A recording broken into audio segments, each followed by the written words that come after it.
જ્યારે રામાયણ અને મહાભારત ભારતમાં થઈ રહ્યા હતા ત્યારે અમેરિકા અને અન્ય દેશો ક્યાં? જો આપણે એક આર્ટિકલ પ્રમાણે માનીએ તો એસ્ટ્રોનોમર્સ પ્રમાણે રામાયણ આજથી 7000 વર્ષ પહેલા અને મહાભારત આજથી 5 વર્ષ પહેલા, પરંતુ આપણે અમેરિકાની વાત કરીએ તો તેની શોધ 1492માં ક્રિસ્ટોફર કોલંબસ દ્વારા થઈ હતી. મહાભારત અને રામાયણના સમયમાં માનવ સંસ્કૃતિ એટલી વિકાસ નહોતી પામી, વસ્તી પણ ખૂબ ઓછી હતી અને એ સમયે તો ખડગ યુગ એટલે સ્ટોન એજ ચાલતો હતો અને ત્યારે કોઈ ખંડોના નામ પણ નહોતા પડેલા. તે સમયે આર્યવર્ત તરીકે ઓળખાતું. જેમ કે આજના એશિયા અને યુરોપના અમુક ભાગને કેટલાક ઇતિહાસકારો આ મહાભારત અને રામાયણ થઈ છે તેમાં નથી માનતા.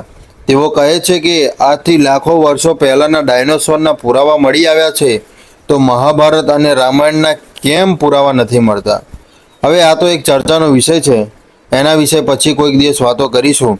વિડીયો પસંદ આવે તો લાઈક કરો, શેર કરો અને ચેનલને સબસ્ક્રાઈબ કરજો. થેન્ક યુ, ધન્યવાદ. જય શ્રી રામ.